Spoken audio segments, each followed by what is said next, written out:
The core problem here remains, and that is ultimately, as long as there is an entity like Hamas, whose express purpose is the destruction of the Jewish state, who is willing to commit horrifying atrocities against civilians, against teenage girls at a concert, and do the things that they've done, and take hostage for 1.5 years babies and elderly, and murder and all the things that they did, that's a threat to Israel's national security. What country in the world can be expected to live alongside an enemy armed, capable, and willing of committing horrifying atrocities? You can't. It's awful. So I think that the ceasefire is important because it brought an end to some of the destruction and certainly allowed hostages to be freed at an extraordinary cost. I mean, we're talking about a ratio of 1 to, you get a teenage hostage in exchange for 250 killers, Hamas killers that are released from prison. So just think about how unfair that trade is.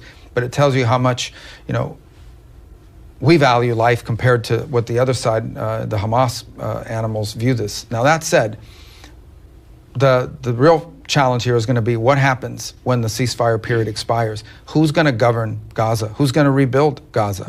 Who's going to be in charge of Gaza?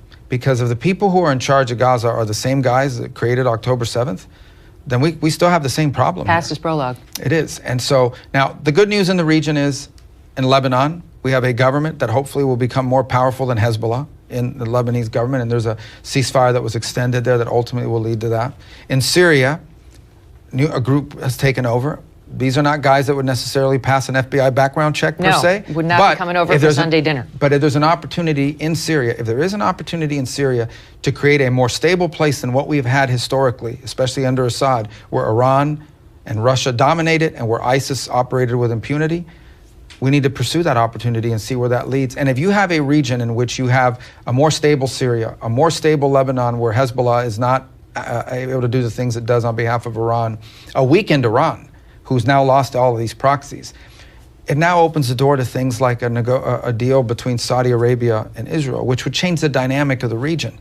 And then ultimately, not make easy, but make easier resolving some of these challenges that we face with the Palestinian question, and in particular with the Gaza question. So there's a lot of work to be done there. None of it is certain. All of it is hard, but real opportunities that we couldn't have even imagined 90 days ago.